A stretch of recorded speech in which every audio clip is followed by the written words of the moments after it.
আচ্ছা 2021-এর ভোটের আগে ছেড়েছিলেন, সেই অভিষেক বন্দ্যোপাধ্যায়ের সঙ্গে তার একটা মনোমালিন্য এবং অভিষেক বন্দ্যোপাধ্যায়ের কারণেই তার দলটা ছাড়া।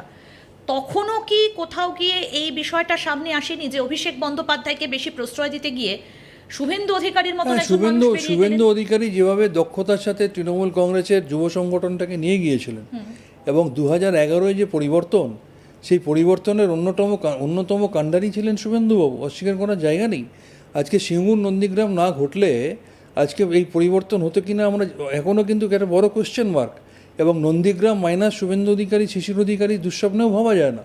তো সেই জায়গায় দাঁড়িয়ে আজকে তাপস রায় একটা উত্তর কলকাতা বা আমাদের রাজ্য রাজনীতির একটা স্টলওয়ার্ড লিডার। আমি তার আন্ডারে ছাত্র পরিষদ করেছি, রাজ্য ছাত্র পরিষদে তিনি যখন প্রেসিডেন্ট ছিলেন। তাকে তিনি বরানগরের, তিনি থাকেন বহুবাজারে, তাকে পাঠিয়ে দেওয়া হচ্ছে বরানগর থেকে, তাকে ভোটে জিততে হচ্ছে। তাকে উত্তর কলকাতার সভাপতি করা হচ্ছে, কিছুদিনের মধ্যে আবার তাকে সভাপতির পদ থেকে সরিয়ে দেওয়া হচ্ছে। এরমভাবে ছেলে খেলা করা, তাকে যখন তখন হ্যাটা করা, দুধছাই করা, এগুলো তো আমরা দেখেছি। সজলের সাথে আমি একসাথে অলমোস্ট কন্টেম্পোরারি আমরা ছাত্র রাজনীতি করেছি। সেই সজল ঘোষ একটা যথেষ্ট দাপুটে একটা ছাত্র নেতা, তার বাড়িতে পুলিশ দিয়ে লাথি মেরে দরজা ভেঙে ইত্যাদি করে তাকে দল থেকে ছেড়ে যেতে বাধ্য করা হয়েছে। আমাকেও তো এক প্রকার বাধ্য করা হয়েছিল। আমি শুধু সেই সময় আমার মেয়েকে নিয়ে এমন ভীত সন্ত্রস্ত করে দিয়েছিল যে তুমি যদি বেশি কিছু বলো তোমার মেয়ে কী করে ডাক্তারি পাস করবে দেখে নেবো, তাই আমি কিছুটা ভয় পেয়েছিলাম। কিন্তু এই সমস্ত নেতারা, এই শুভেন্দু অধিকারী থেকে শুরু করে তাপস রায় থেকে শুরু করে সজল ঘোষ, এরা একটা চলে যাওয়াতে তো আমাদের দলে একটা করে একটা বড় খাত তৈরি হয়েছে। তারই খেসারত আজকে দিতে হলো। আজকে সেই শুভেন্দু অধিকারী বাংলার অন্যতম নায়ক হিসাবে, বাংলার আজকে নতুন মুক্তিসূর্য হিসাবে, মুখ্যমন্ত্রী হিসাবে খুব সুন্দর চালাচ্ছেন। মাত্র 1 মাস কিছুদিন হয়েছে, ইতিমধ্যেই তিনি প্রমাণ করে দিয়েছেন তিনি কতটা দক্ষ পরিচালক হিসাবে বাংলাকে চালাবেন। এই যে সন্দীপন সাহা বা ঋতব্রত ব্যানার্জি, তারা এখন এই যে নতুন তৃণমূল 65 জন তাদের সঙ্গে আছে, ঋতব্রত ব্যানার্জি গতকাল বলেছেন, যিনি এই মুহূর্তে দাঁড়িয়ে বিরোধী দলনেতা স্ট্যাটাস যার কাছে রয়েছে। আপনার কি মনে হয় এরা একসঙ্গে পথ চলতে পারবে, নাকি এদের মধ্যেও সেই ফাটল দেখা দেবে? আমার মনে হয় পারবে। তার কারণ এখানে তো এই ডিক্টেটরশিপটা থাকবে না, এখানে একটা ডেমোক্রেসি থাকবে আমার যেটুকু মনে হয়। এখানে তো সবাই মিলে, এখন অবধি যা দেখছি, সবাই মিলে একসাথে বসে আলোচনা করে সিদ্ধান্ত নিচ্ছে। একজন হুইপ দিচ্ছে, ডিক্টেট করছে, আর একজন সেটা মাথা নিচু করে ইয়েস স্যার, ইয়েস ম্যাডাম, জো হুজুর বলে মেনে নিচ্ছে। সেইখানেই তো তখন অসন্তোষ তৈরি হয়। আর যখন একটা আলোচনার মধ্যে দিয়ে সিদ্ধান্ত হয়, আলোচনায় কেউ দ্বিমত পোষণ করতে পারে, কিন্তু আলোচনার পর যখন কনক্লুশনে আসে, সেটা যখন সবাই মেনে নেয়, তখন সেটা লং টার্মের জন্য ডেফিনেটলি ভালো। প্লাস এতগুলো দেখুন, আজকে 1 মাসের মধ্যে 80টা এমএলএর মধ্যে 64টা এমএলএ এক জায়গায় এসছে।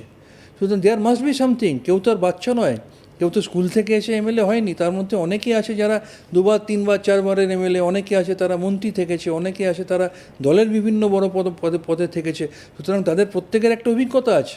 সুতরাং তারা একটা মাইন্ডসেট নিয়ে, তারা একটা প্রিপারেশন নিয়ে, চিন্তাভাবনা করে ভবিষ্যতের কর্মপ্রণালী ঠিক করেই তো এসছে।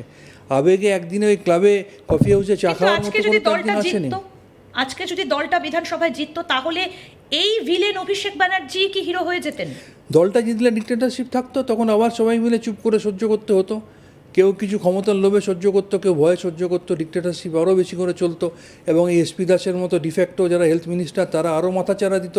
এবং সুদীপ্ত রায়, সুশান্ত রায়, সন্দীপ ঘোষের মতো দানবীয় ক্যারেক্টারগুলো আরও নখদাঁত বার করে সমস্ত কিছু ছত্রাখার করে দিত। সেটা তো হতোই, মানে এই দুর্নীতিগুলো চলতেই থাকতো, আর আরও প্রমোটেড হতো এবং তারা আরও বেশি করে মৌরুষি পাট্টা তারা চালাতো। আমি একটা কথা একটু আপনার কাছ থেকে জানতে চাই, সেটা হচ্ছে অভিষেক বন্দ্যোপাধ্যায় কি দুর্নীতি পরায়ণ? সেটা আমি কি করে বলবো, সেটা তদন্ত সাপেক্ষ বিষয়। তার বিরুদ্ধে তো, কারণ তাকে যেভাবে ইডি, সিবিআই, সিআইডি যেভাবে ডাকছে এবং শেষ পর্যন্ত আলটিমেটলি তদন্তের কনক্লুশন না হলে তো আপনি কনক্লুড করতে পারেন না। অভিযুক্ত এবং সাজাপ্রাপ্ত দুটোর মধ্যে তো তফাৎ আছে। তদন্ত চলছে। আমরা এটুকু আশা রাখতে পারি যে বর্তমান পুলিশ প্রশাসন বা বর্তমান সিআইডি অন্তত নিরপেক্ষভাবে কাজ করবে, কারোর অঙ্গুলি হেলনা চলবে না, এবং নিরপেক্ষতার মধ্যে দিয়ে যদি সত্য সামনে আসে, আইন মোতাবেক যা পদক্ষেপ নেওয়া হবে। এই যে শুভেন্দু অধিকারী যেগুলো বলেন, একেবারে গরু চোর, কয়লা চোর, বালি চোর, শিক্ষা চোর, চাকরি চোর, রেশন চোর, এই কথাগুলো তো উনি বলেছেন, বিভিন্ন সময় বলেছেন, আমরা শুনেছি, আমাদের কাছে সেই বক্তব্য আছে, আপনিও জানেন। এইগুলো কাকে বলতেন উনি?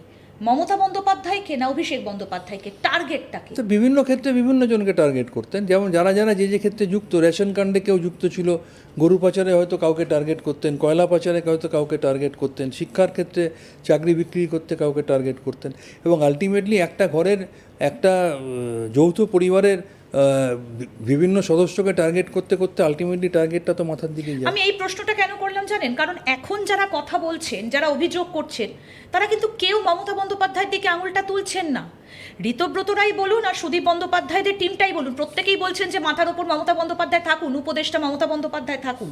তাদের টার্গেটটা তো অভিষেক। আমি সেই জন্য আপনাকে আমি মানলাম, কিন্তু তার মাথার ওপর কে ছিলেন? তার মাথার ওপর কে ছিলেন? পার্টি সুপ্রিমো কে ছিলেন? পার্টি ব্যক্তিগত অপত্য, স্নেহ, রক্তের সম্পর্ক সব কিছু ঠিক আছে, কিন্তু আপনার কোম্পানির চিফের মদত ছাড়া সেকেন্ড ইন কমেন্ট কি এতটা বারবারন্ত হতে পারে? সুতরাং তো ধরে নেওয়া যায় যে তার ওপর সুপ্রিমোর মদত ছিল বা আশীর্বাদ ছিল বা স্নেহ ছিল, হোয়াট এভার ইউ সে। সুতরাং সেটা তো আপনাকে বলতে হবে, এবং এটা তো ভিকারিয়াস লায়াবিলিটি বলে একটা টার্ম আছে, যে কোনো কিছু একটা ঘটলে সেই জায়গার সেই সংস্থার যিনি highest authority, he or she cannot deny the responsibility. সুতরাং আলটিমেটলি আমরা জানতাম সেকেন্ড ইন কমান্ড বলা হতো, যুবরাজ বলা হতো, what ever, but he was never first in command. এবং ফার্স্ট ইন কমান্ডের যদি প্রত্যক্ষ বা পরোক্ষ মদত না থাকে, তাহলে ভালো মন্দ কোনোটাই সেকেন্ড ইন কমান্ড কি সেইভাবে চালিয়ে ব্যাট করতে পারে? এটা সম্ভব? আচ্ছা, তার মানে অভিষেক বন্দ্যোপাধ্যায়ের ঔদ্ধত্যপূর্ণ আচরণ মেনে নিতেন মমতা বন্দ্যোপাধ্যায়? অঙ্ক তো তাই বলে, একদম অঙ্ক তো তাই বলে, তা না হলে কি সম্ভব নাকি? তার কারণ আলটিমেটলি তিনি তো অল ইন অল। তার ইনস্ট্রাকশন বা এই যে কোনো কমিটি বেরোতো, as decided by all India chairperson Mamata Banerjee, such persons are appointed and this. Ultimately কি মানে সেই নারায়ণ শিলাটা তো ম্যাডাম মমতা ব্যানার্জি ছিলেন, পার্টির চিফ তো ম্যাডাম মমতা ব্যানার্জি ছিলেন। সুতরাং তাকে বাদ দিয়ে কিছু হতো এটা তো সম্ভব নয়। হয়তো তাকে কনভিন্স করা হতো, তাকে বোঝানো হতো, কিন্তু এন্ড অফ দ্য ডে তার নলেজের বাইরে থেকে কিছু হয়েছে বলে আমি অন্তত বিশ্বাস এই যে করি। লিপস অ্যান্ড বাউন্স, এই সংস্থাটা সম্পর্কে আপনি আগে শুনেছেন, জানতেন?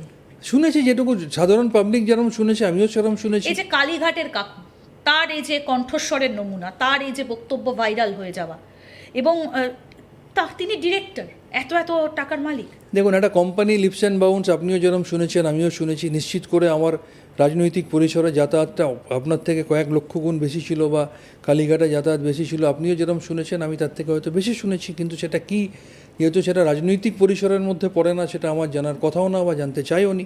কালীঘাটের কাকু যাকে বলছেন আমি তাকে বিলক্ষণ ব্যক্তিগতভাবে চিনি, ব্যক্তিগত দেখা হলে হাই হ্যালো কথাবার্তা নিশ্চয়ই হতো।